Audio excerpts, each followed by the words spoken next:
یا رسول اللہ یا علی صلی علی محمد وعلی محمد. فاتح الارواح المؤمنین. بسم اللہ الرحمن الرحیم. الحمد للہ رب العالمین الرحمن الرحیم مالک یوم الدین. ایاک نعبد و ایاک نستعین. اهدنا الصراط المستقیم صراط الذین انعمت علیہم غیر المغضوب علیہم ولا الضالین.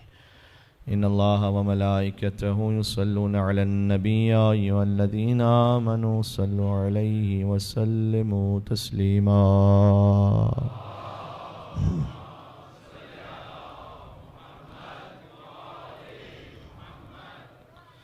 اعوذ باللہ من الشیطان اللعین الرجیم. بسم اللہ الرحمن الرحیم. لا حول ولا قوة الا باللہ العلی العظیم.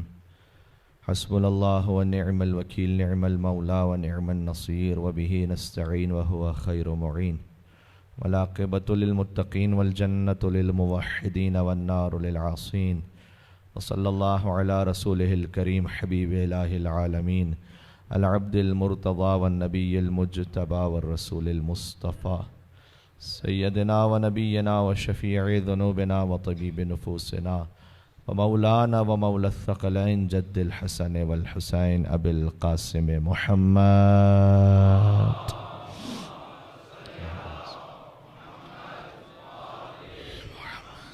وعلى آلہ طیبین الطاہرین المعصومین المظلومین سیما بقیت اللہ فی الارضین الذين أذهب الله عنهم الرجس وطهرهم تطهيرا. اللهم صل على محمد وعلى محمد. رحمة الله على محبيهم واللعنة الدائمة على أعدائهم أجمعين من الأذل إلى قيام يوم الدين. أما بعد فقد قال الله الحكيم في كتابه المجيد. بسم الله الرحمن الرحيم. ولقد كرمنا بني آدم وحملناهم في البر والبحر ورزقناهم من الطیبات وفضلناهم على كثير ممن خلقنا تفضیلا.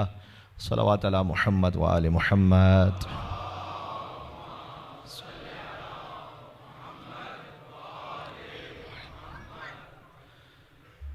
رب العزت سے التجا و التماس ہے کہ وہ ہماری اس حاضری کو اپنی بارگاہ میں قبول فرمائے.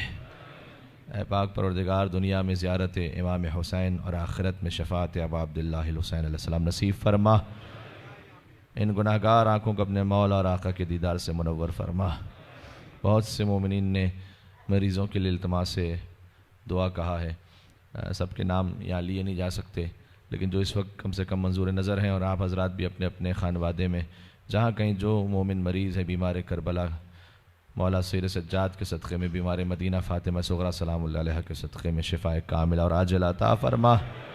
جو مومن رزق کے حوالے سے کسی مشکل میں، امام محمد تقی الجواد علیہ السلام کا واسطہ ان کے رزق میں وسعت عطا فرما. رزق حرام سے ہم سب کو محفوظ فرما. حضرت حجت کے ظہور پر نور میں تعجیل فرما. ہم سب کو ان کے سچے خادمین اور ناصرین اور شیعوں و محبین میں قرار فرما.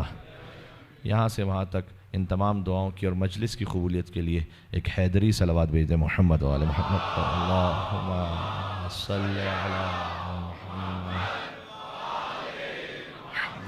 وعجل فرجہ. سورہ بنی اسرائیل کی آیت نمبر 70 کے ذیل میں ایک موضوع شروع کیا گیا تھا، اور اس موضوع کا فقط ہلکا سا تعارف ہی کل ہو سکا تھا. وہ تھا کرامت انسانی. اس کو اب ہیومن ڈگنیٹی کے نام سے تعبیر کر سکتے ہیں کہ اللہ عز و جل نے انسان کو ایک کرامت و شرافت اور عزت عطا فرمائی ہے. وَلَقَدْ كَرَّمْنَا بَنِي آدَمَ. ایک سے زیادہ آیات ہیں سلسلے میں، لیکن اس وقت سرنامہ کلام میں جو موضوع بحث آیت ہے اس کا ترجمہ آپ تک پہنچاؤں. انشاءاللہ بات تھوڑے آگے بڑھاتے ہیں. وَلَقَدْ كَرَّمْنَا بَنِي آدَمَ وَحَمَلْنَاهُمْ فِي الْبَرِّ وَالْبَحْرِ. اللہ عز و جل نے کہا کہ یقیناً ہم نے آدم کی اولاد کو کرامت عطا کی ہے.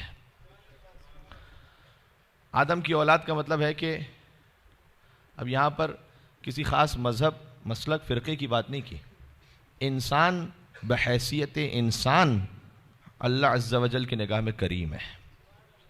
وَلَقَدْ كَرَّمْنَا بَنِي آدَمَ. انسان کی اپنی ایک حیثیت ہے تمام مخلوقات میں. وَحَمَلْنَاهُمْ فِي الْبَرِّ وَالْبَحْرِ، اور ہم نے انسان کو اس قابل بنا دیا کہ وہ خشکی پر بھی سفر کر سکتا ہے اور سمندر کا سینہ چیر کر بھی سفر کر سکتا ہے۔ وَرَزَقْنَاهُمْ مِنَ الطَّيِّبَاتِ، یہ جو اللہ نے انسان کو کرامت عطا کی ہے، اس کی مختلف صورتیں آگے آیت میں بیان ہو رہی ہیں۔ در حقیقت کہ ہم نے کرامت جو عطا کی ہے اس کی دلیل کیا ہے؟ اس کے بہت سارے دلائل ہیں، اس کی بہت ساری وجوہات ہیں۔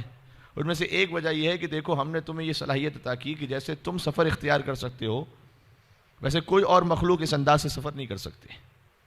جب تم چاہو تو بہت لمبے لمبے سفر کر سکتے ہو، خشکی پر بھی، سمندروں پر بھی، ہواؤں پر بھی، فضاؤں پر بھی۔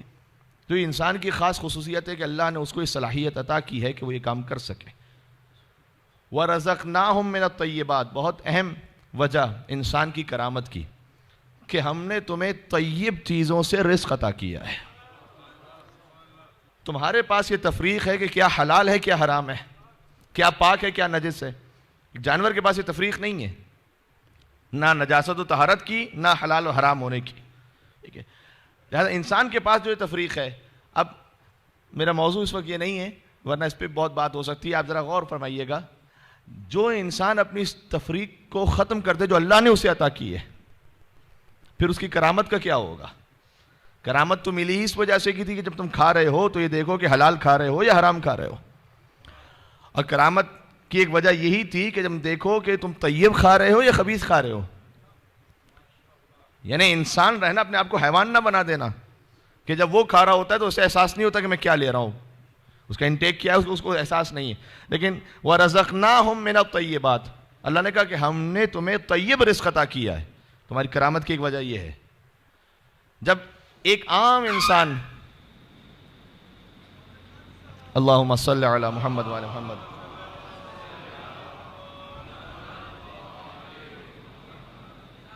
اب اس کا جب شور ہوگا تو پھر آواز پہنچانا مشکل ہوگا۔ انہوں نے کہا کہ اتنی آواز کی لمٹ ہے،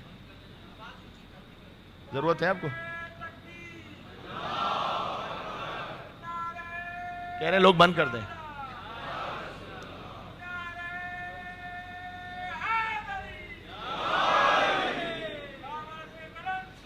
اللہم صلی علی محمد وآل محمد۔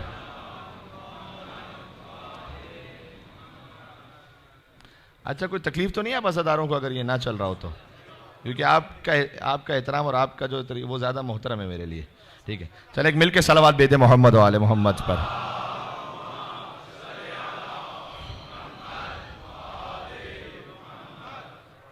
اللہ عز و جل نے قرآن کریم میں کہا کہ ایک عام انسان کی بھی من حیثیت انسان، بحیثیت انسان، اس کی کرامت یہ ہے کہ ہم نے اسے پاکیزہ رزق عطا کیا ہے۔ اب سوچئے کہ جو نہ صرف کہ تمام انسانوں کا بلکہ پوری کائنات کا سردار ہے، سید المرسلین ہے، امام المرسلین ہے، جب ایک عام انسان کو اللہ کہتا ہے کہ ہم نے تمہیں طیب رزق عطا کیا ہے تاکہ تم میں وہ کرامت باقی رہے، سرکار ختمی مرتبت کے رزق کی کیا شان ہوگی، اور وہ جس گھر میں پلتے رہے اس گھر کی کیا شان ہوگی۔ مل کے صلوات بھیجیں محمد و آل محمد پر۔ صلی اللہ علیہ۔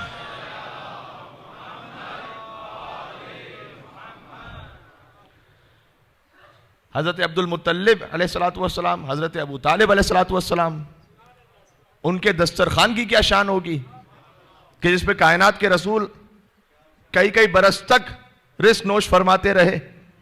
فقط مسلمان اس حوالے سے دیکھے، فقط اس تصور میں وہ سوچ لے۔ دیکھیں یہاں پر میں کوئی ایمان حضرت ابو طالب السلام پر گفتگو کرنے کے لیے اس وقت موقع اگرچہ کی جا سکتی ہے، لیکن میں کرنا اس لیے نہیں چاہتا کہ ہم نے بھی جب غیروں سے ڈسکس کیا اس بات کو تو بہت نچلی سطح پہ آ کے بات کی ہے، ورنہ ایمان ابو طالب علیہ السلام تو کوئی موضوع ہی نہیں کہ بات کی جائے۔ در حقیقت تو عصمت ابو طالب علیہ السلام موضوع ہے،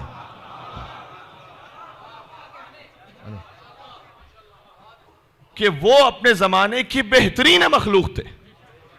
یہ جناب امین نے نہج البلاغہ میں فرمایا ہے کہ کلما نسخ الخلق، جب بھی اللہ سبحانہ وتعالیٰ نے آدم علیہ السلام سے اپنی مخلوقات کو یعنی انسانوں کو دو حصوں میں تقسیم کیا، یعنی جنریشنز اب آگے بڑھیں، دو بھائی ہوئے، ان کے بھائی ہوئے، جب بھی اللہ نے تقسیم کیا ہے جعلہ فی خیر منہما، اللہ نے اپنے حبیب کا نور بہترین صلب میں رکھا تھا۔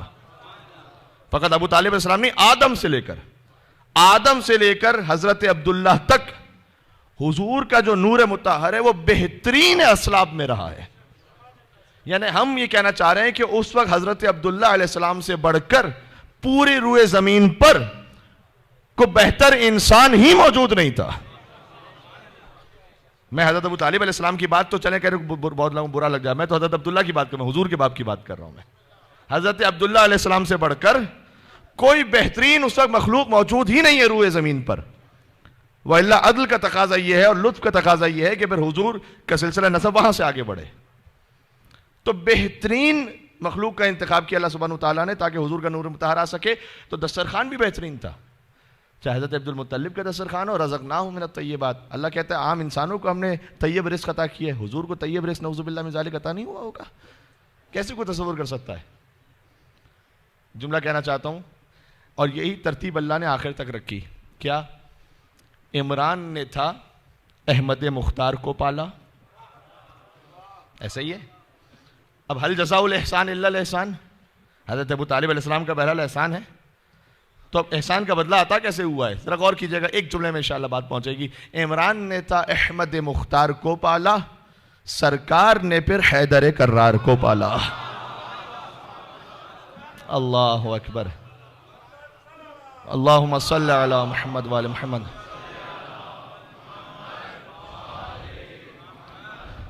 یہ رزقناہم من الطیبات پہ بات ہو رہی ہے، بہترین رزق. عمران نے تھا احمد مختار کو پالا، سرکار نے پھر حیدر کرار کو پالا، کرار نے حسنین سے شاہکار کو پالا. آگے تک جانا ہے مجھے. کرار نے حسنین سے شاہکار کو پالا، ہر دور کے سردار نے سردار کو پالا. مل کے صلوات اور بیت محمد و آل محمد پر.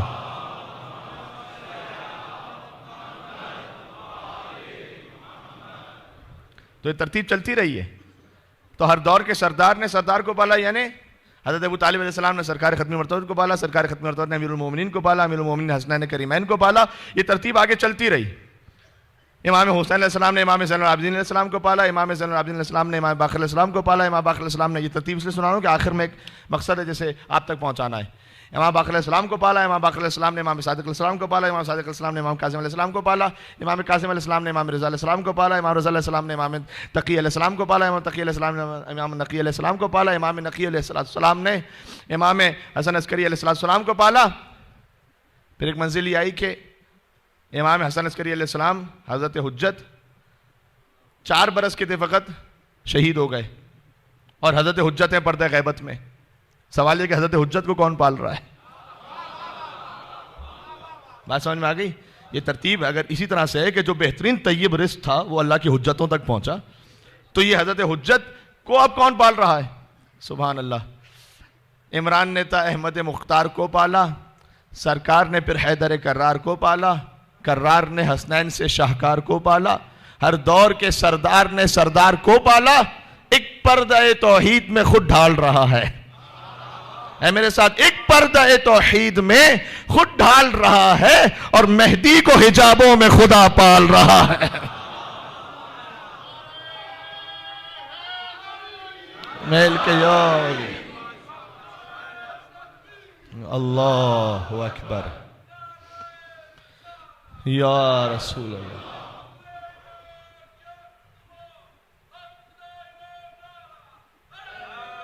میل کے کہیں گے یار.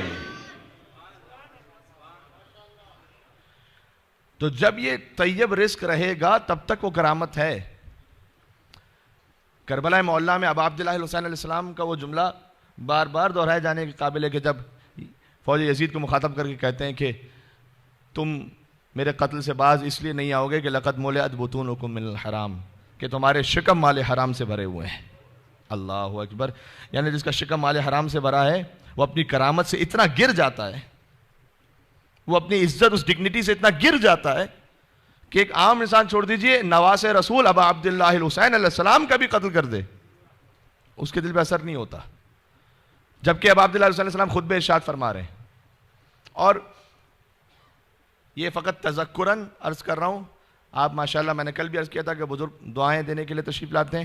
میں خاص طور پر جوانوں سے مخاطب ہوں کہ رزق حرام کا مطلب فقط یہ نہیں ہے کہ مثلا اگر میں نعوذ باللہ من ذالک کسی کا حق کھا کے بیٹھ گیا، غصب کر کے بیٹھ گیا، کوئی چوری کر رہا ہے، کوئی ڈاکہ ڈال رہا ہے، رزق حرام نہیں. یہ تو مجھے یقین ہے کہ یہاں پر ایسا کوئی نہیں ہے. لیکن مثلاً رزق حرام کی اور بھی بہت ساری ایسی کیفیات ہوتی ہیں کہ جو ہم سمجھ ہی نہیں پا رہے کہ یہ رزق حرام ہے، لیکن ہمیں زندگی میں آ گیا. مثلاً میراث میں بہن کو حصہ نہیں دیا، بڑا سینسٹیو مسئلہ ہے یہ. زبردستی چھین لیا، وہ بیچاری کچھ کر ہی نہیں سکتی. اب وہ جو گھر لے لیا زبردستی، اسے حصہ دیے بغیر. شرعی مسائل اپنے اپنے مقام پر، وصیت کے مسائل اپنے اپنے مقام پر، لیکن کیا یہ نارمل ٹریڈیشن نہیں ہے کہ بہنوں کو حق نہیں دیا جاتا، بیٹیوں کو حق نہیں دیا جاتا؟ یہ بھی رزق حرام کی کیفیت ہے. ٹھیک ہے، یہ بھی رزق حرام کی ایک کیفیت ہو سکتی، یعنی جو ہم نے رکھ لیا اپنے پاس جائز نہیں تھا ہمارے لیے، یہ بھی ایک کیفیت ہو سکتی ہے. اس سے بھی زیادہ تھوڑا سا سینسٹیو معاملہ کہ وہ جو مہر معاف کروا لیا، زبردستی معاف کروا لیا. اب وہ بیچاری کیا کہہ سکتی ہے آگے سے؟ اس نے بھی کہا جی حضور ٹھیک ہے جیسے آپ چاہیں. اسلامی جو آداب ہیں اور شرعی مسائل ہیں، اس میں سے ایک لفظ ہے مروت.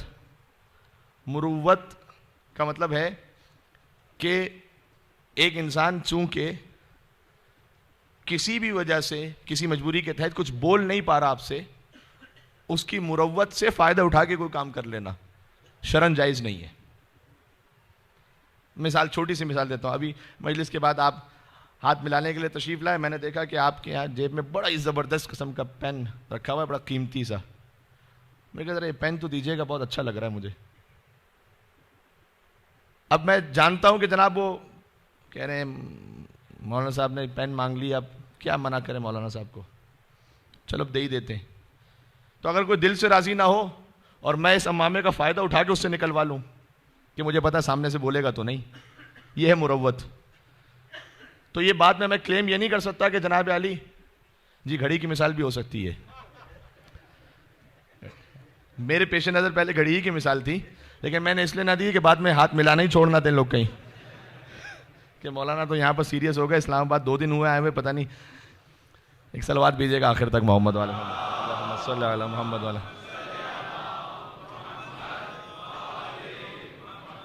بات پہنچ رہی ہے؟ تو اگر مروت سے فائدہ اٹھا لیا کہ اب مولانا کو کون منع کرے، اور میں جانتا ہوں ذاتی طور پر کہ وہ راضی نہیں ہے دل سے، میں اپنی پوزیشن کا فائدہ اٹھا کے نکلوا رہا ہوں، تو یہ بات میں کلیم نہیں کر سکتا کہ جناب انہیں اگر راضی نہ ہوتے تو کہہ دیتے سامنے. میں نے ماحول ہی ایسا نہ چھوڑا تھا کہ کہتے سامنے. یہ تھی مروت. اس مروت کا فائدہ اٹھانا یہ شرعاً جائز نہیں ہے. بس اسی کو آپ مہر کے معاملے میں لے آئیے گا. ٹھیک ہے، کبھی ہوتا ہے کہ نہیں جناب ایک دل سے معاف کر دیا، کوئی دل سے وہ کر دیا اور جینوئنلی ہے، وہ ایک الگ بات ہے، اور ہر ایک اپنے اپنے بارے میں جانتا ہے. تو یہ ساری وہ باتیں ہیں کہ رزقناہم من الطیبات، اللہ کہہ رہا ہے کہ ہم نے تمہیں طیب رزق عطا کیا ہے، کسی کا غصب کر کے نہ لو، چاہے وہ اس طرح سے. تو کرامت انسانی، اس کے بہت سارے اینگلز ہیں کہ انسان کو انسان کی حیثیت سے اللہ نے کیوں شرف عطا کیا ہے. اس میں سے ایک عرض کی، کم سے کم ایک مختصراً عرض ہو گیا کہ اللہ نے جو رزق طیب عطا کیا ہے وہ ہمارے لیے کرامت ہے. خود انسان کی خلقت آپ دیکھیے، ساری مخلوقات میں سب جانوروں کو اللہ نے ہاریزنٹل خلق کیا ہے، صرف آپ ہیں جیسے ورٹیکل خلق کیا ہے. ذرا غور کیجئے گا، ہے نہیں یہ خلقت میں کرامت ہے نہیں سب. یعنی اب ایک جملہ کہنا چاہتا ہوں، کاش اس کی وضاحت نہیں کر سکوں گا، کاش جس طرح سے وہ پہنچا سکوں. سب کو ہاریزنٹل خلق کیا، ہمیں ورٹیکل خلق کیا. یعنی سب زمینی مخلوق ہیں، ہمیں آسمانی مخلوق بنایا ہے. پہنچ رہی؟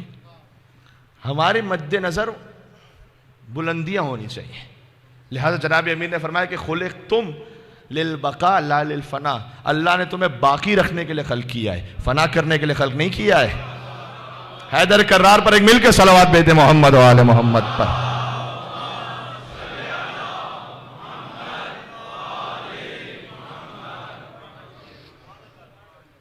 اللہ نے تمہیں باقی رکھنے کے لیے خلق کیا ہے.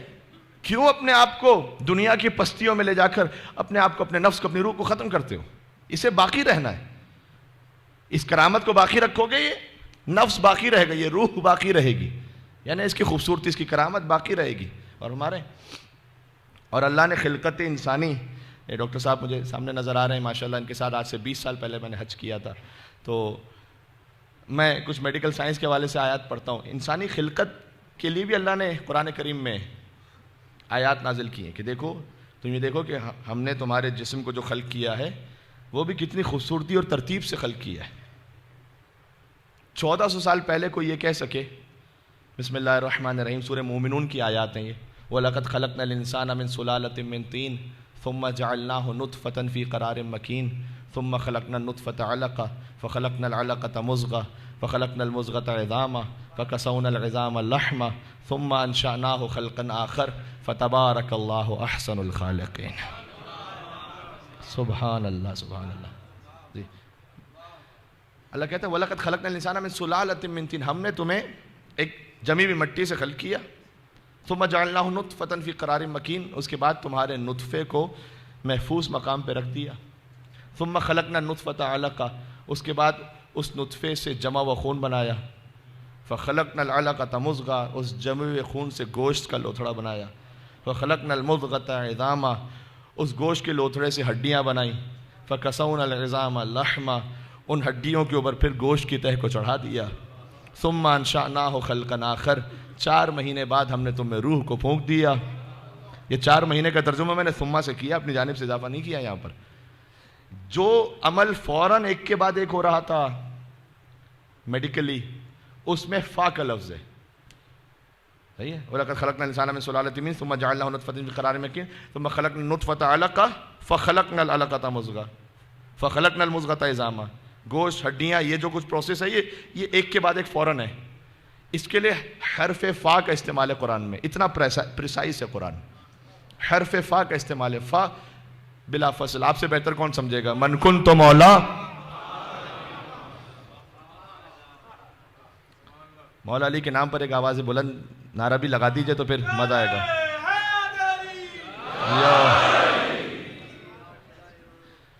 اب تو من کنت مولا فہذا علی مولا کہنے کی ضرورت بھی نہیں رہی کہ شیعہ ثابت کرتے پھریں، ہے نا آپ کے ذہن میں. اب تو ہر مسلک، ہر مذہب، یعنی کم سے کم ہر مسلک کے بڑے بڑے علماء، ان کی کلپس آپ تک پہنچی. نام لینے بھی کوئی نہیں، مولانا طارق جمیل صاحب اور افراد جنہوں نے کہا کہ من کنت مولا فعلی مولا حضور نے فرمایا ہے اور سردار کے معنی میں فرمایا ہے. یہ اہم بات ہے کہ سردار کے معنی میں فرمایا، یعنی روئے زمین پر کوئی بھی ایسا سینسیبل مسلمان ہو نہیں سکتا جو یہ کہے کہ حضور نے یہ نہیں فرمایا تھا. روئے زمین پر کوئی سینسیبل سمجھدار مسلمان ایسا نہیں ہو سکتا جو کہے کہ حضور نے نہیں فرمایا تھا. فرمایا تھا، کنفرم کہا تھا، من کنت مولا فہذا علی مولا. چاہے وہ ابھی میں نے نام لیا آپ کے سامنے دیوبندی بزرگ عالم ہو، مولانا طاہر القادری صاحب نے تو کتاب لکھی ہوئی ہے پوری. اب دیکھیں کسی شخصیت کا جب یہاں سے نام لیا جائے تو ہمارا ہرگز مقصد نہیں ہے کہ ہم کسی کو انڈورس کر رہے ہیں کمپلیٹلی. ایک نظریے پر بات ہو رہی ہے، باقی ہر ایک کے اپنے اپنے نظریات ہیں. ہمارے استاد محترم ایک اچھی قانون دیتے تھے. یہ میں آؤں گا خلقت انسانی پر جو کرامت ہے، یہ بات یہاں سے نکلی ہے تو اس کو کمپلیٹ کروں 4-5 منٹ میں. ہمارے استاد محترم ایک بات کہتے تھے قم میں. آج کل میڈیا میں بہت ہوتا ہے نا، مولانا صاحب فلاں عالم دین دیکھیں آپ، وہ تو ہمارے سوچ کے ہیں ہی نہیں، لیکن انہوں نے مولا علی کے ایسے فضائل پڑھے کہ دل جھوم گیا. اور پھر جوان آتے ہیں آ کے کہتے ہیں، کنفیوز ہو رہے ہوتے ہیں، مولانا صاحب پھر یہ کیا ہے؟ تو پھر ہم ان شخصیت کو مانیں نہ مانیں کیا کریں؟ تو عزیزان گرامی، جو ہمارے استاد نے بات کی تھی بات تک پہنچاتا ہوں. اگر کہیں غیر سے آپ کو فضائل مولا کائنات ملیں تو فضائل کو لے لیجئے، شخصیت کو چھوڑ دیجئے. بس فضائل کو لے لیجئے، شخصیت کو ذرا احتیاط کیجئے. فضائل تو اس لیے کہ حکمت مومن کی گمشدہ میراث ہے، کہیں سے بھی ملے تو حاصل کیجئے. ایگزیکٹلی یہی بات ہے. ہمارے ینگسٹرز کہتے ہیں کہ مولانا صاحب دیکھیے فلاں مفکر، فلسفی، دانشور، انہوں نے امام حسین علیہ السلام کے لیے کیا کہا ہے، انسپائر ہوتے ہیں. نیلسن منڈیلا نے کیا کہا، گاندھی صاحب نے کیا کہا. ٹھیک ہے، وہ انہوں نے اپنے اپنے فکر کے اعتبار سے امام حسین کو خراج عقیدت پیش کیا ہے. لیکن دیکھیں آپ کو حسین یہاں سے نہیں لینا، آپ کو حسین لینا ہے زیارت وارثہ سے، آپ کو حسین لینا ہے زیارت عاشورہ سے، آپ کو حسین لینا ہے جو رسول اللہ نے فرمایا ہے، آپ کو حسین لینا ہے جو سیدہ کائنات نے فرمایا ہے. تو وہاں سے وہ میسج لے لیجئے، لیکن شخصیت لینے کی ضرورت نہیں ہے، اس لیے کہ انہوں نے بہت سو ایسوں کی بھی تعریف کی ہوگی جو شاید خدا کو بھی نہ مانتے ہوں، تو پھر کیا کیجئے گا آپ؟ ٹھیک ہے، مثال دیتا ہوں آپ. اچھا مولانا صاحب، پھر جب وہ تعریف کر رہے ہیں امام حسین علیہ السلام کی تو ہم کیا کریں پھر؟ جی آپ یہ کیجئے، دیکھیے آپ یہاں سے جا رہے ہیں کہیں اور بورڈ لگا ہوا ہے کہ برائے مستحقین کھانا ڈسٹریبیوٹ ہو رہا ہے، آپ کا بیٹا بھی ساتھ میں ہے اور کھانا وہ ڈسٹریبیوٹ ہو رہا ہے. اب اسلام آباد میں چلے پیزا کی مثال دے دیتا ہوں، شاید بہتر رہے گی. بہترین پیزا ڈسٹریبیوٹ ہو جو آپ کے بچے کو بہت پسند ہے، اس نے دیکھا کہ بابا مجھے یہ چاہیے، بابا مجھے چاہیے، اس لائن میں لگے مجھے چاہیے. آپ نے کہا بیٹا یہ لائن جو ہے نا آپ کے لیے نہیں ہے، ہم آپ کو الگ سے دلا کے دیں گے. بات ہو رہی؟ وہ جو کچھ امام حسین کے لیے کہا جا رہا ہے، عالمی مفکرین، فلسفی، شعراء حضرات جن کے پاس کچھ نہیں ہے انہیں اس لائن میں لگنے دیجیے، وہاں سے لے لیں گے حسین کو. آپ کا دامن خالی تھوڑی ہے. بات پہنچ رہی ہے؟ آپ کا دامن خالی تو ایک امام حسین علیہ السلام کے نام پر مل کے صلوات بھیجیں محمد و آل محمد پر. صلی اللہ.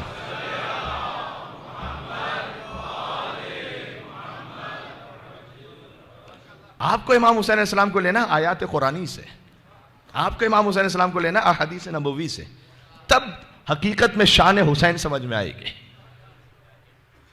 بات واضح؟ اپنا اسٹینڈرڈ اتنا گرانے کی ضرورت نہیں ہے. جب آپ کے پاس اللہ نے معصوم حجتیں دی ہوئی ہیں جو امام حسین علیہ السلام کو سمجھا رہی ہیں، ٹھیک ہے، تو ہم خوش ضرور ہوتے ہیں جب کوئی فلسفی، کوئی مفکر، کوئی دانشور امام حسین علیہ السلام کی تعریف کرے، لیکن اس تعریف سے ہم انسپائر ہو جائیں نہیں. ذرا احتیاط کیجئے. پتہ نہیں جو انہوں نے کہا ہے وہ حکم امام اور حکم معصوم سے مطابقت رکھتا ہے یا نہیں رکھتا. یہ باتیں ساری سوچنے والی ہیں. اور یہ ہماری محفلوں کے لیے بھی، بات سے بات نکلتی چلی جا رہی، چلیں میسیجز آتے چلے جائیں، ہماری محفلوں کے لیے بھی. لیکن شعراء کرام جو شاعری کرتے ہیں، میں بھی کبھی کبھار کچھ نہ کچھ لکھ دیتا ہوں ٹوٹا پھوٹا.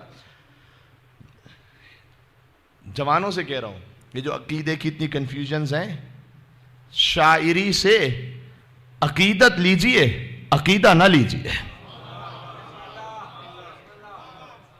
ہر شاعری سے عقیدہ لینے والا نہیں ہوتا. شاعری ایک عقیدت ہے اہل بیت اطہار علیہ السلام کے سلسلے میں، لیکن کیا جو اس میں بیان ہو رہا ہے وہ تمام وہ ہے کہ جو آیات قرآنی، احادیث نبوی، سنت معصوم علیہ السلام سے مطابقت ہے؟ جب تک یہ طے نہ ہو تو عقیدت کی حد تک ہے، ابھی عقیدہ ہم نہیں بنا سکتے اسے. تو ہمیں دین لینا کہاں سے، یہ بھی ذرا غور کیجئے گا. ہمیں دین اللہ سے لینا ہے اور 14 سے لینا ہے، اور جو ان کا دین صحیح پہنچانے والے ان سے لینا ہے. یہ بات انشاءاللہ پہنچ گئی. تو ہم کہہ رہے تھے کہ یہ ساری بات شروع ہوئی تھی حرف فا سے، ٹھیک ہے، من کنت مولا فہذا علی مولا. کیا کہنا علی کا؟ ایک حرف ہوتا ہے، موضوع پھر امیر المومنین کی طرف نکل پڑتا ہے.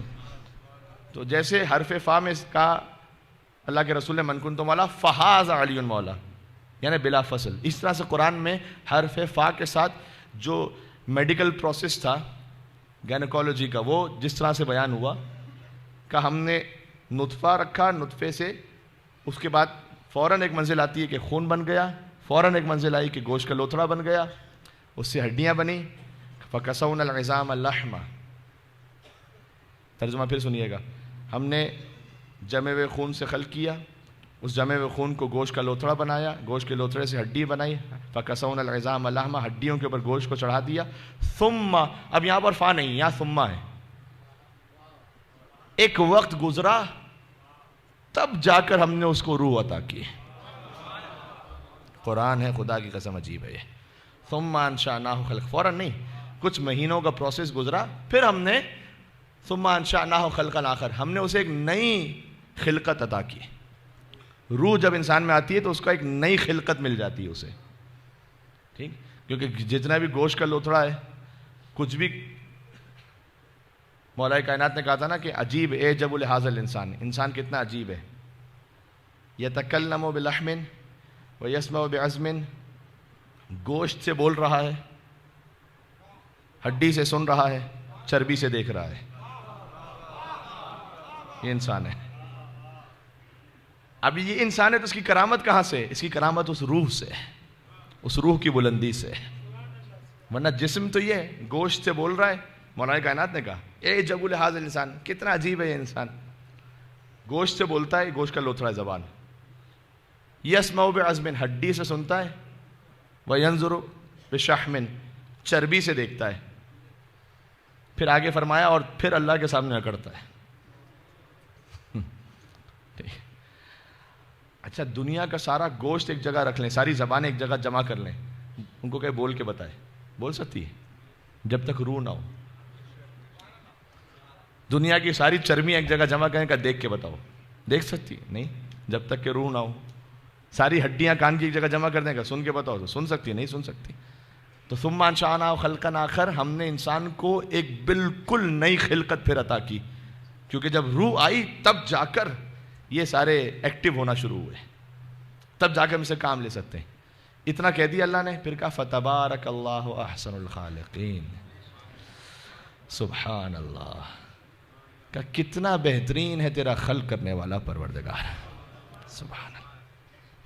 اللہ نے زمین و آسمان، چاند و سورج، اتنی بڑی بڑی ہیوی مخلوقات خلق کی ہیں. میں آپ سے اطمینان کے ساتھ کہہ رہا ہوں، کہیں اپنی اتنی بڑی بڑی مخلوقات خلق کرنے کے بعد اپنی تعریف نہیں کی اللہ نے قرآن میں. بات پہنچ رہی ہے؟ اگر بات پہنچی تو ایک اور صلوات بھیجے محمد و آل محمد پر. اللہم صلی علی محمد.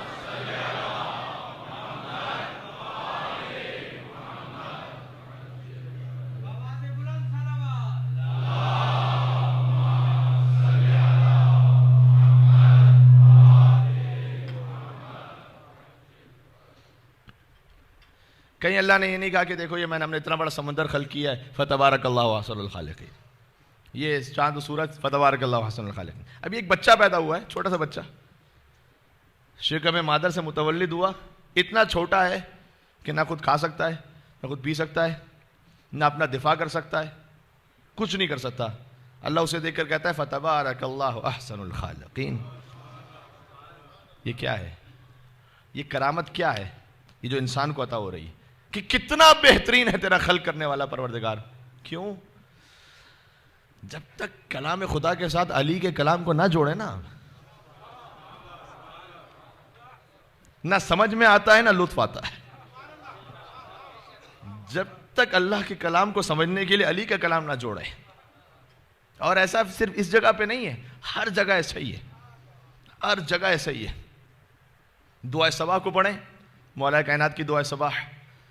یہاں ممبر سے دعا دے رہا ہوں انشاءاللہ اسی سال پروردگار عالم کو علی کے حرم میں لے جائے، نجف اشرف میں مولا کائنات کی زری کے سامنے کھڑے ہوں انشاءاللہ. اس دعا کی قبولیت کے لیے ایک مل کے حیدری صلوات بھیجیں محمد و آل محمد. اللہم صلی علی محمد و آل محمد.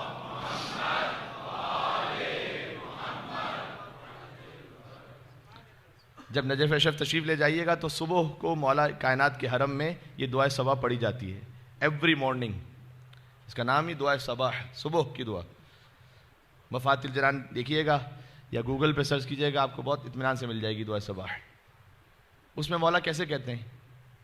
علی کا کلام خدا کے کلام کے ساتھ، یعنی اللہ کے کلام کو سمجھنے کے لیے آپ کو مولا کے کلام کی مدد چاہیے ہوتی ہے. مولا کہتے ہیں اللہم انک، اور یہ میرے موضوع سے متعلق ہے اس لیے آپ کو سنا رہا ہوں. اللہم انک تعطی الملک من تشاء وتنزع الملک ممن تشاء وتعز من تشاء وتذل من تشاء بیدک الخیر انک علی کل شیء قدیر تولج اللیل فی النہار وتولج النہار فی اللیل وتخرج الحی من المیت وتخرج المیت من الحی وترزق من تشاء بغیر حساب. علی آپ پر ہماری ہزاروں جانیں قربان ہو جائیں. اپنے کلام کو اللہ کے کلام کے ساتھ ایسے ملا دیتے ہیں کہ جیسے کوئی فرق ہی نہیں ہے، اس لیے کہ یہ ایک ہی نور سے بہتے ہوئے دو چشمے ہیں.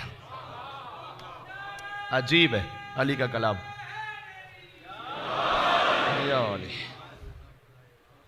خدا کی قسم اس لیے ہمیں عشق علی سے. بے شک اگر کسی کا نفس پاک ہو اور نسب طاہر ہو نہیں سکتا کہ ولی سے عشق نہ کرے. جی اللہ نے علی کو بنایا ہی اس طرح سے. ٹھیک ہے، اللہم انک تعطی الملک من تشاء، پروردگار تو جسے چاہتا ہے ملک عطا کر دیتا ہے، وتنزع الملک ممن تشاء، جس سے چاہتا ہے ملک لے لیتا ہے، وتعز من تشاء، جسے چاہتا ہے عزت دے دیتا ہے، وتذل من تشاء، جسے چاہتا ہے ذلت دے دیتا ہے، بیدک الخیر، یہ جو اللہ بانٹ رہا ہے، جسے چاہ رہا ہے ملک دے رہا ہے، جسے چاہ رہا ہے لے رہا ہے، جسے عزت دے رہا ہے، جسے ذلت دے رہا ہے، یہ کیا کوئی ظالم نعوذ باللہ بادشاہ کی طرح ہے کہ جسے جو چاہے دیتا رہے؟ نہ نہ نہ، آگے فوراً وضاحت کی، بیدک الخیر، تیرے ہاتھ میں تو خیر ہی خیر ہے،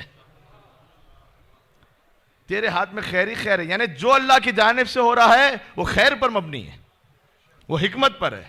بیدک الخیر انک علی کل شیء قدیر، یقیناً تو ہر چیز پہ قدرت رکھتا ہے، تولج اللیل فی النہار وتولج النہار فی اللیل، تو رات کو دن میں بدلتا ہے، دن کو رات میں بدلتا ہے، تخرج الحی من المیت تخرج المیت من الحی، تو مردے سے زندہ نکال لیتا ہے، زندے سے مردہ نکال لیتا ہے، وترزق من تشاء بغیر حساب، جسے چاہتا ہے بے حساب رزق عطا کر دیتا ہے، کچھ کو کچھ دیتا ہے، کچھ کو سب کچھ دے دیتا ہے۔ علی کا کلام ہے۔ تب آئیے جناب، ابھی تو ایک چھوٹا سا بچہ پیدا ہوا ہے، اللہ کہہ رہا ہے فتبارک اللہ احسن الخالقین، یہی بہترین مخلوق ہے، کتنا بہترین ہے خلق کرنے والا پروردگار۔ تو اللہ تو چاند سورج کو نہیں کہتا، سمندر کو نہیں کہتا، اس چھوٹے سے بچے کو کیوں کہتا ہے اللہ؟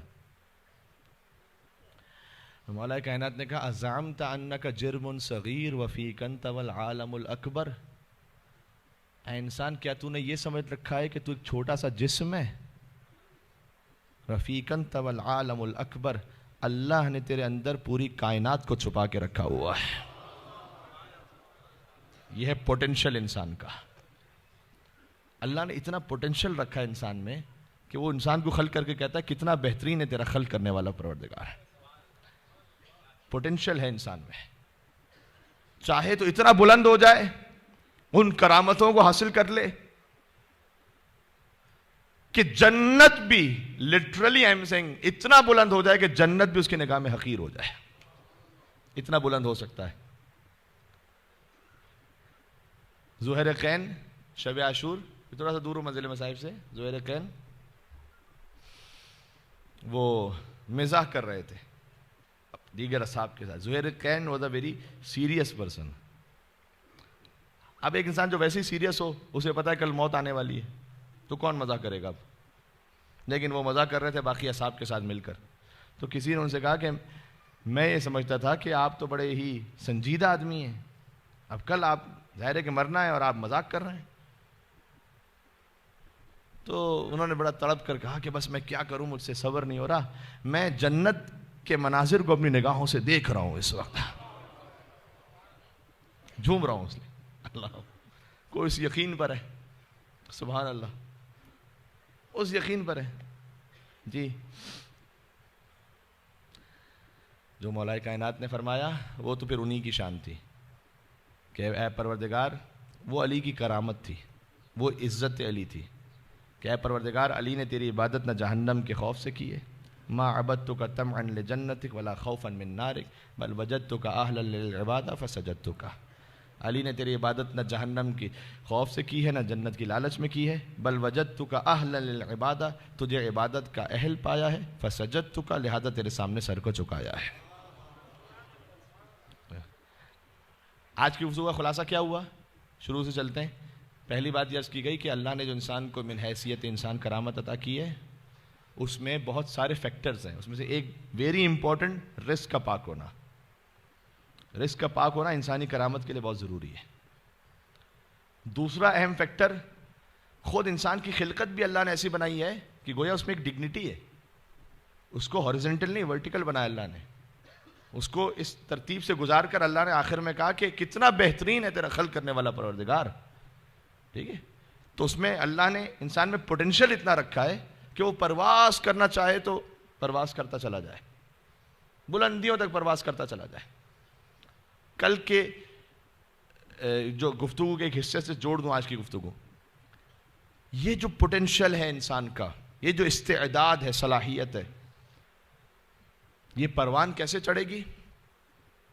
یہ کیسے اپنی بلندیوں تک انسان پہنچے گا؟ عزتیں کیسے ملیں گی؟ یہ زیارت عاشورہ میں ہمیں سمجھایا ہے کہ اللہ سے دعا مانگو، اللہم اجعلنی عندک وجیحا بالحسین فی الدنیا والآخرہ۔ پروردگار تو مجھے حسین کے صدقے میں دنیا اور آخرت میں عزتیں عطا فرما. یہ جوان ذہن میں رکھیں. جو کچھ دنیا میں عزت کے معاملات ہیں وہ اپنے مقام پر ہیں. آپ میں ضرور کہتا ہوں حلال سے کمائیے, کوئی منع نہیں کرتا آپ کو کمائیے, حلال سے کمائیے. انسان, اسلام نے فقر کو پسند نہیں کیا, یہ نہیں چاہا کہ انسان فقیر رہے, یہ نہیں. سستی کو تو بالکل ہی نہیں پسند کیا. بھرپور محنت کیجیے. بلکہ سورہ جمعہ میں اللہ نے کہا فَإِذَا قُضِيَتِ الصَّلَاةُ فَانتَشِرُوا فِي الْأَرْضِ, نماز پڑھ لو تو زمین میں پھیل جاؤ, جاؤ کام کرو, محنت کرو. وَابْتَغُوا مِن فَضْلِ اللَّهِ. لیکن اس محنت کے بعد کچھ حاصل ہو جائے تو اسے اپنی محنت کا کمال نہ سمجھنا, فضل خداوندی سمجھنا. جی, غرور اور اکڑ میں نہ آ جانا. جی جی جی, اللہ کا فضل سمجھنا. یہ تو محنت کرے انسان, کمائیے بالکل. اس ماشاءاللہ الحمدللہ اگر اللہ نے آپ کو بہت رزق عطا کر دیا, یہ بھی ویسے ایک مس کنفیوژن ہے, مس کنسپشن ہے کہ رزق خالی جیب کا بھرا ہونا ہے. رزق کی ایک شکل, صرف یہ ایک شکل ہے رزق کی. رزق اس کے علاوہ بہت کچھ ہے. دل میں کسی کے لیے احساس آنا بھی رزق ہے, دماغ میں کوئی اچھا خیال آنا بھی رزق ہے, یہ صحت بھی رزق ہے, زندگی بھی رزق ہے, اور سب سے بڑھ کر علی کی محبت بھی سب سے بڑا رزق ہے. میل کے یہ رزق سب, یہ سب آپ کے پاس موجود ہے الحمدللہ. اچھا, یہ جوش خطابت میں نے نہیں کہہ دیا علی کی محبت سب سے بڑا رزق ہے. یہ چھٹے امام کے پاس ایک شخص آیا تھا جب کہنے کے لیے کہ مولا میں بہت فقیر ہوں, میری کو مدد کیجیے گا. تو امام نے اس سے کہا تھا, امام نے اس سے کہا تھا کہ ٹھیک ہے ہم تمہاری مدد تو کریں گے, لیکن تمہارے پاس ایک خزانہ تو بہت ہی بڑا ہے. امام اسے سمجھانا چاہتے تھے, تمہارے پاس ایک خزانہ تو بہت ہی بڑا ہے. کہا مولا میرے پاس تو کوئی خزانہ کچھ نہیں ہے, نہیں, نتھنگ. انہوں نے کہا اچھا, یہ جو تیرے دل میں ہم اہل بیت کی محبت ہے, اگر میں دنیا کا سارا سونا اور چاندی تجھے دوں اور تجھ سے کہوں یہ مجھے واپس کر دے, تو کر دے گا؟ اس نے کہا نہیں مولا یہ تو نہیں ہو سکتا, یہ نہیں کر سکتا میں. پھر امام نے کہا کہ اس کا مطلب اللہ نے تجھے وہ خزانہ عطا کیا ہے جو بہت کم لوگوں کو نصیب ہوا ہے. سبحان اللہ, سبحان اللہ. عشق اہل بیت پہ مل کے اللہم صلی علی محمد و علی محمد.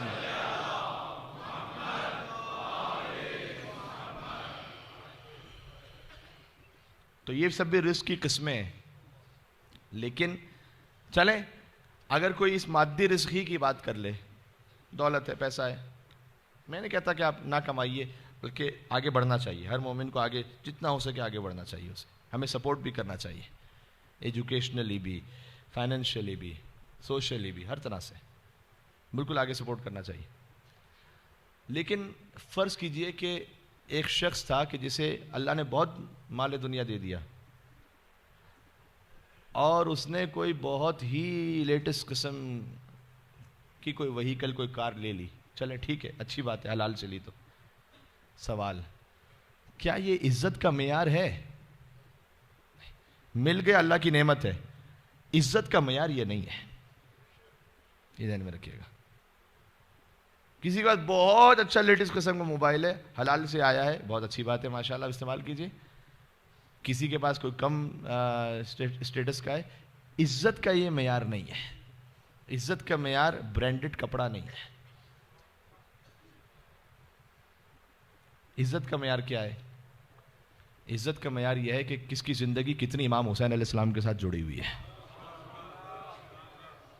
یہ زیارت عاشوراء میں اللہم اجعلنی عندک وجیہا بالحسین فی الدنیا والآخرہ, اے خدا تو حسین کے صدقے میں مجھے دنیا اور آخرت میں عزت عطا فرما. وہ عزت حقیقی عزت ہے. جی, اپنے آپ سے سوال کیجئے گا, میں جوانوں سے کہتا ہوں, لیکن جب زندگی میں نعوذ باللہ کوئی گناہ ہوتا ہے نا, تو امام حسین علیہ السلام سے جو تعلق ہمارا جڑا ہوا ہے وہ ویک ہوتا ہے. پھر اس میں ویکنس آتی ہے. کیوں؟ اس لیے کہ وہ نورانیت ہے, وہ یطہرکم تطہیرا کے وارث ہیں, گناہ رجس ہے, اس تعلق کو ویک کرتا ہے.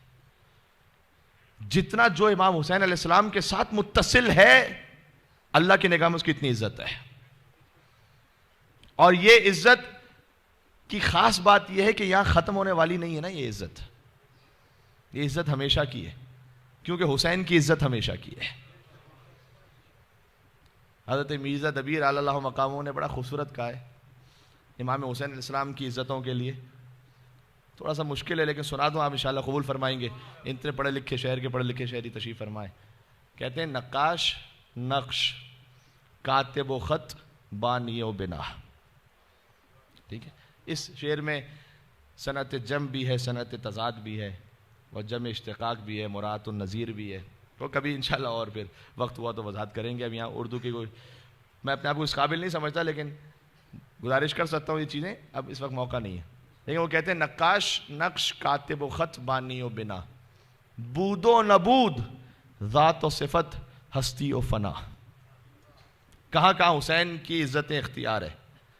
کہتے ہیں آدم، پھر سنیے گا، نقاش نقش کاتب و خط بانی و بنا، بود و نبود ذات و صفت ہستی و فنا، آدم ملک زمیں فلک گرد کیمیا.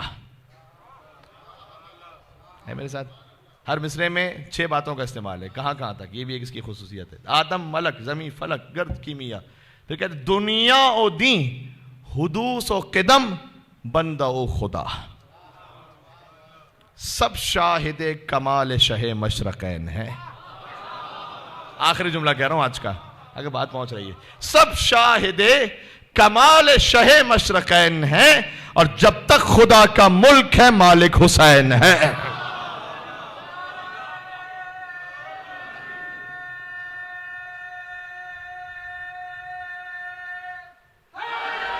میل کے کہیں گے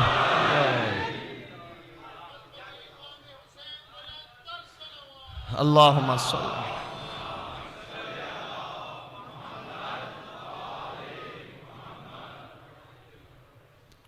عزت حسین کی وجہ سے. لہٰذا میں ریکویسٹ کر رہا ہوں آپ سے، اپنی زندگی میں خاص کوئی نہ کوئی ایسا کام ضرور رکھیے گا جس کو آپ میدان قیامت میں خدا کے سامنے کہہ سکیں کہ اے پروردگار یہ میں نے صرف عشق حسین ابن علی میں کیا تھا. یقین کیجئے نجات کے لیے کافی ہوگا. آپ جس کام کے لیے اطمینان سے کہہ سکیں کہ اے رب میں نے اس میں نہ کوئی ریاکاری، نہ کوئی اور دنیاوی فائدہ، ویسٹڈ انٹرسٹ کچھ نہیں، شہرت کچھ بھی نہیں تھی، میں نے یہ کام صرف حسین کے لیے کیا تھا.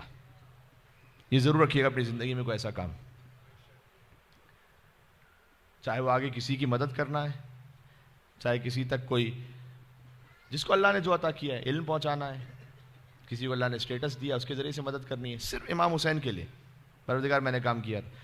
اور ان سب سے بڑھ کر اپنے آپ کی اصلاح کے لیے.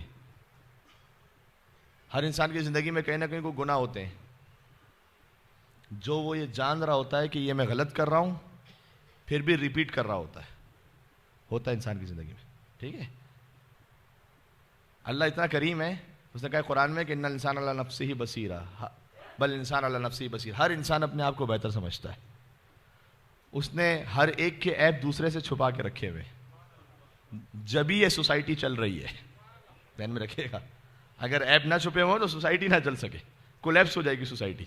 یہ امام حسین نے دعا عرفہ میں فرمایا، کہا پروردگار، جس کا مفہوم یہ ہے کہ اے خدا تو نے عیوب کو چھپا لیا، اگر میرے عیب والدین کو پتہ چل جائیں تو وہ مجھے آگ کر دیں، دوستوں کو پتہ چل جائیں تو میرے ساتھ نہ بیٹھیں، میرے بچوں کو پتہ چل جائیں مجھے چھوڑ کے چلے جائیں.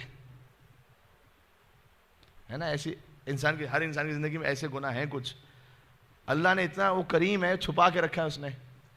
ہم سے یہ کہا بھی گیا تخلق باخلاق اللہ، اللہ کی جو صفات ہیں وہ اپنے اندر اپنانے کی کوشش کرو. وہ ستار العیوب ہے، تم بھی عیوب چھپانے والے بن جاؤ، عیوب چھپائیے. آج کل کی ایک بڑی آفات میں سے جس پہ مجھے شاید اگلے 1-2 گفتگو جو رہ گئی ہیں اس میں میں بات کر لوں، وہ ہے یہ سوشل میڈیا.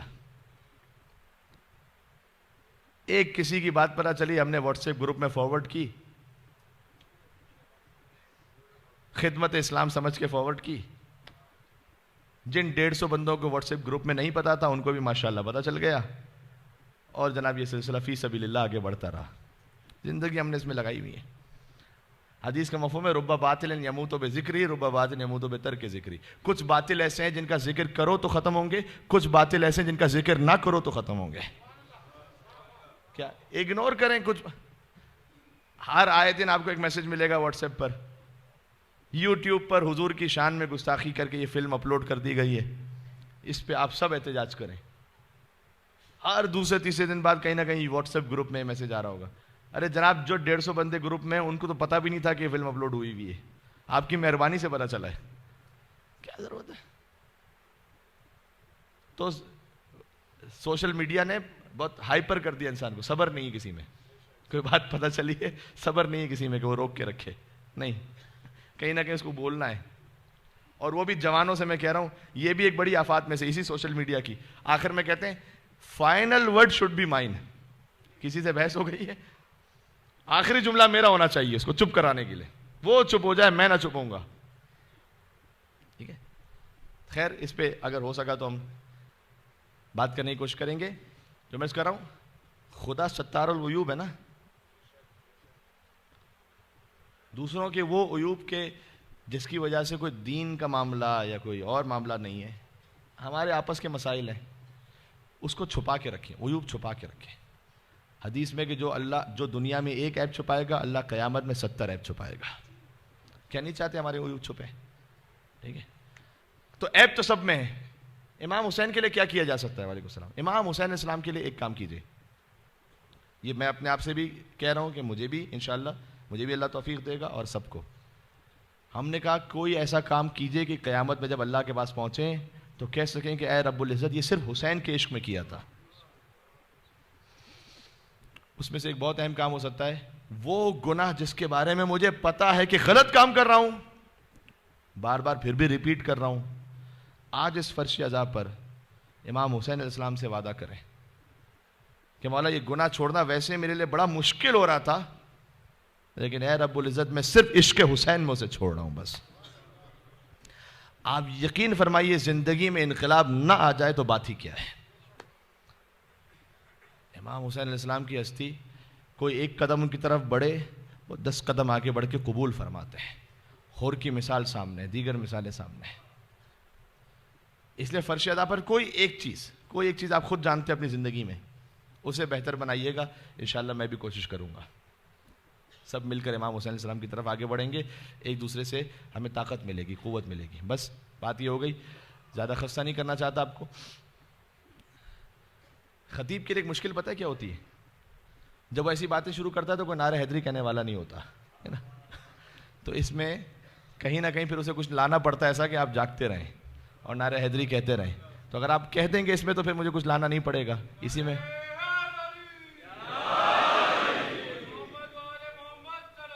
اللہ,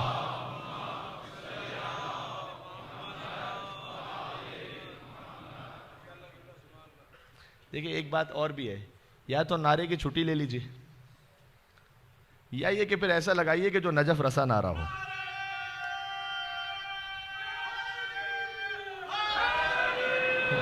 یا علی, یہ علی کے نام سے طاقت ہے. یا علی, بس ٹھیک ہے کافی. یا علی, یا علی کہیں, نعرہ حیدری یا علی کہیں, ثواب تو ہے. جب پوری قوت سے کہتے ہیں تو غدیر کی یاد بھی تازہ ہو جاتی ہے. ہاتھ اٹھا کے غدیر کی یاد بھی تازہ ہو جاتی ہے, ٹھیک ہے. جب آپ بلند آواز سے کہتے ہیں. ایک اہل سنت عالم سے پوچھا گیا, بس اسی سے مسئلہ مسائل پہ میں جا رہا ہوں. ماشاءاللہ آپ جاگ رہے تھے, میں نے تو ایسے ہی عذرائے تواضع کہا تھا, آپ نے ماشاءاللہ بہت ساتھ بھی دے دیا. مولا آپ کو جزائے خیر عنایت فرمائے. گفتگو کا پہلے سمیٹ لوں, خلاصہ کر لوں, اور اس پہ پھر میں یہ پوائنٹرز کروں. خلاصہ یہ ہوا کہ اپنا رزق پاک رکھیں انشاءاللہ. اللہ نے آپ کو جو جسم اچھا سا عطا کیا ہے اس کا شکر ادا کریں اللہ کی بارگاہ میں, یہ بھی ایک ڈگنیٹی ہے, ٹھیک ہے. دوسرا یہ کہ یہ جو اس جسم کی اس کی خصوصیت کیا ہے, اس میں کرامت کیوں ہے, اس کے ساتھ جو روح اللہ نے آپ کو عطا کی ہے, اس روح کو پاک رکھیں. اس روح کو پاک رکھنے کا طریقہ کیا ہے؟ امام حسین علیہ السلام سے جوڑ کے رکھیں. امام حسین علیہ السلام سے کیسے جوڑ کے رکھیں؟ کوئی نہ کوئی زندگی میں ایک کام ایسا کریں جو آپ کہہ سکیں صرف حسین کے لیے کیا تھا. یہ آج کی گفتگو کا خلاصہ ہو گیا, ٹھیک ہے. میں بات کر رہا تھا جب پوری قوت سے کہتے ہیں تو غدیر کی یاد بھی تازہ ہو جاتی ہے. ایک اہل سنت عالم سے کسی نے پوچھا کہ آپ سنی ہیں؟ کہ 100%. پھر بھی علی علی کرتے ہیں؟ کہ 100%. کہ علی اور باقی اصحاب میں فرق ہے؟ کہ 100%. یہ سننے والی بات ہے. یہ بھائی آپ اہل سنت میں سے کہا 100%. پھر بھی علی علی کرتے ہیں، کا 100%۔ علی اور باقی اصحاب میں فرق ہے، کا 100%۔ فرق سمجھایا کیسے؟ بول کے نہیں سمجھایا، کر کے سمجھایا ہے۔ تو دیکھیے گا میری طرف، علی اور باقی اصحاب میں فرق ہے، کا 100%۔ کا فرق کیا ہے؟ فرق یہ ہے کہ بقیہ کو خلافت ملی ہے ایسے، علی کو خلافت ملی ہے ایسے۔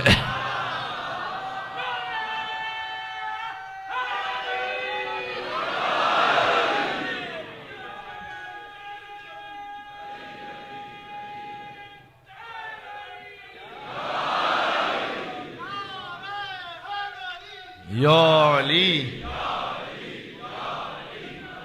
حق، ماشاء اللہ،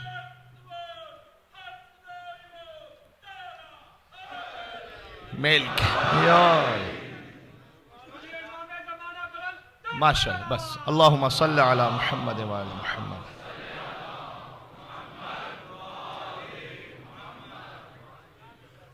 آپ حضرات کی سماعتوں کا بے پناہ شکریہ۔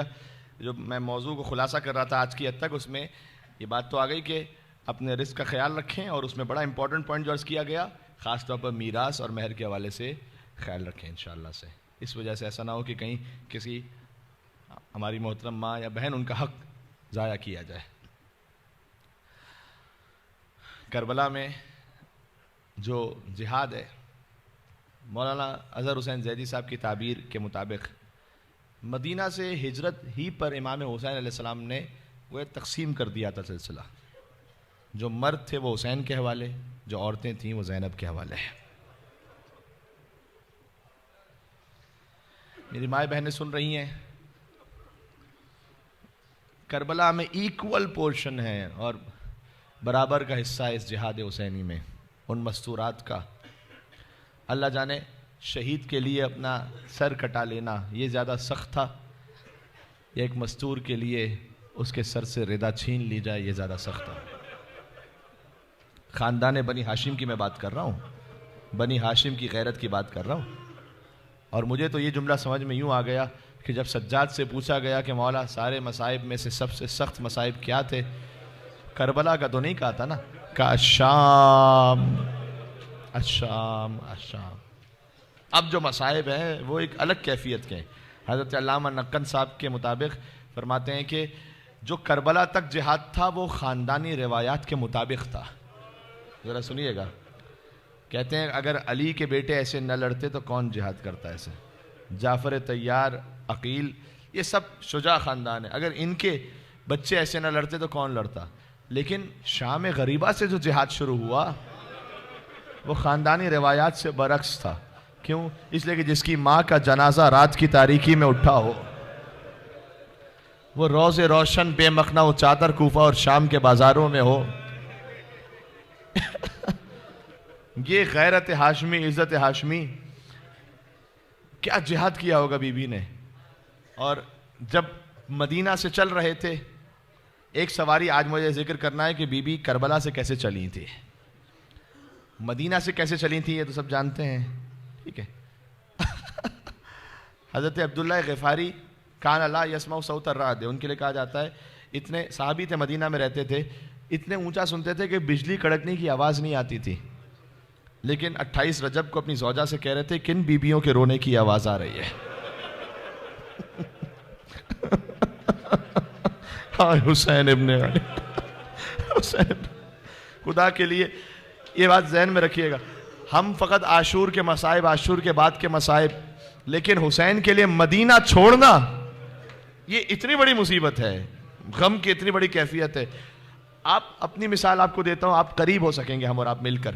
آپ میں سے ماشاءاللہ کتنے زائرین کربلا جا چکے ہیں ماشاءاللہ، اور جو نہیں گئے اور جو گئے بھی انہیں بار بار پروردگار لے کر جائے۔ جب الوداعی زیارت ہوتی ہے، میں جانتا ہوں مولا نے اس خادم فقیر کو اتنی مرتبہ کربلا بلایا ہے کہ میں بھول چکا ہوں گنتی کہ میں کتنی مرتبہ گیا ہوں، تو میں جانتا ہوں، میں زائرین کو دیکھتا ہوں، وہاں پر زائرین ہوتے ہیں الوداعی زیارت پر، جب آتے ہیں نا آخری ودا، آتے ہیں زری پر سلام کرتے ہیں، زری سے ایسے لگے ہوئے ہوتے ہیں کہ وہ چھوڑ نہیں رہے ہوتے زری کو،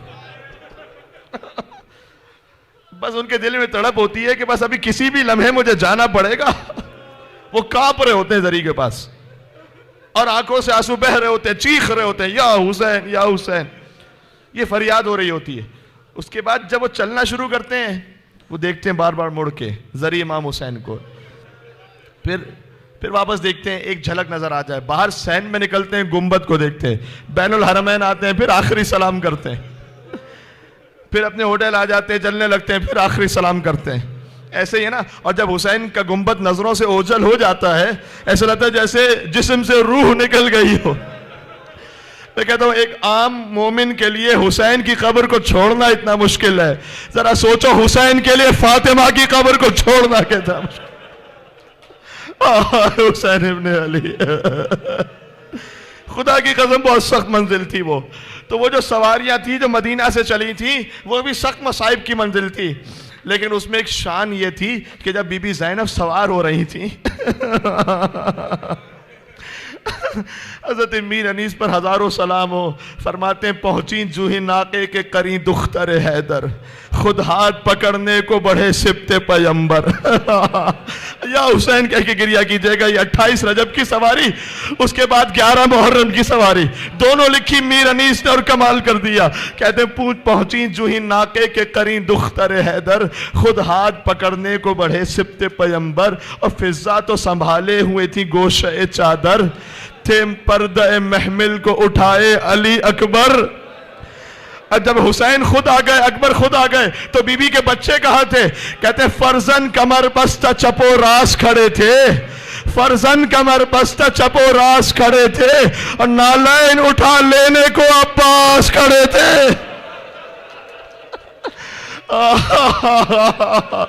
یہ تھی شان زینب کبریٰ. جب مدینہ سے چلی، اگلا ہی بند لکھا کہ ایک دن تو مہیا تھا یہ سامان سواری، ایک روز تھا وہ گرد تھے نیزے لیے ناری، پردہ تھا نہ محمل نہ ہودج نہ ہماری، بے پردہ تھی وہ حیدر کرار کی پیاری. آئے حسین، دو جملے کہنے آپ رو چکے، عظیم الشان گریہ ہو گیا. مجلس انشاءاللہ قبول ہے. کہتے ہیں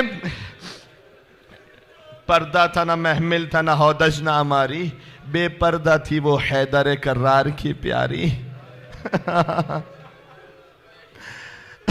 بے پردہ تھی وہ حیدر کرار کی پیاری، ننھے کئی بچوں کے گلے ساتھ بندھے تھے. چھوٹے چھوٹے بچوں کے گلے ایک رسی میں بندھے ہوئے تھے.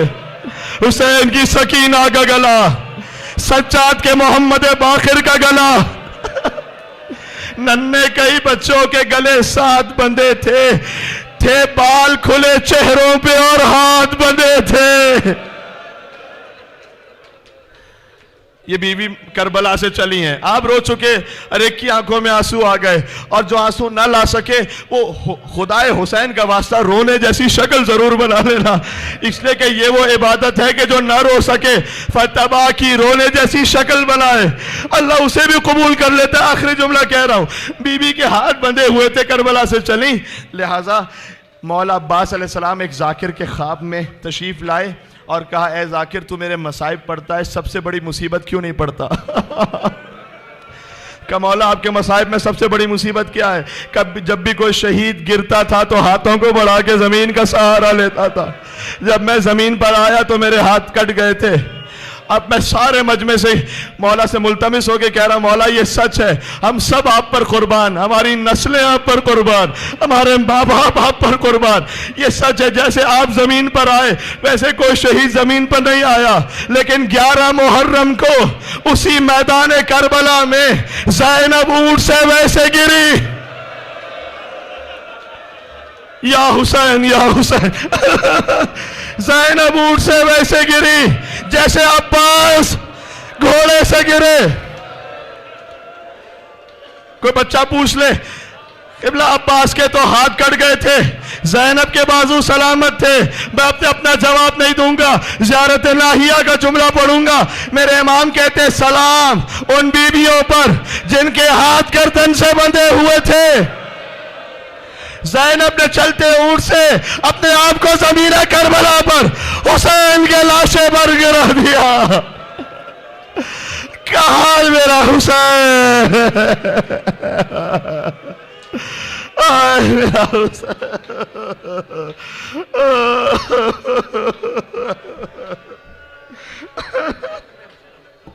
سلام کروں ایک میں جزاک اللہ. اپنے دلوں کو کربلا لے کر چلیں. ایک سلام حسین ابن علی کی خدمت میں انشاءاللہ سب مل کر. السلام علیکم یا ابا عبداللہ.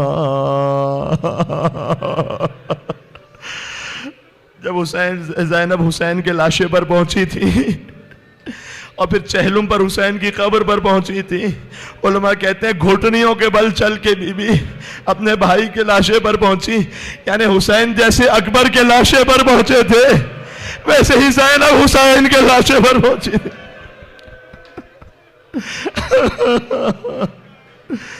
وعلى الأرواح التي حلت بفنائك السلام على الحسين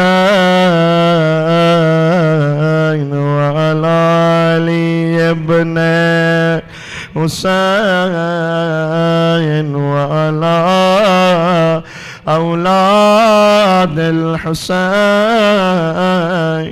وعلى أصحاب الحسين يا أبا عبد الله يا حسين ابن علي أيها الشهيد يا ابن رسول الله يا حجة الله على خلقه يا سيدنا ومولانا إنا توجهنا واستشفعنا وتوسلنا بك إلى الله وقدمناك بين يدي حاجاتنا. نام حسین پر یا وجیہا عند اللہ اشفع. سبحان اللہ.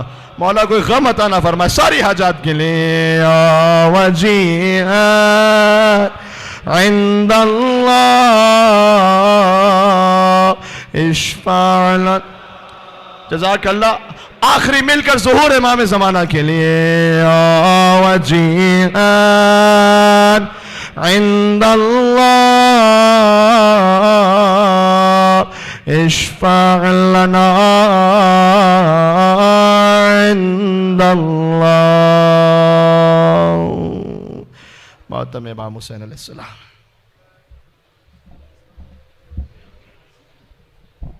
یا حسین یا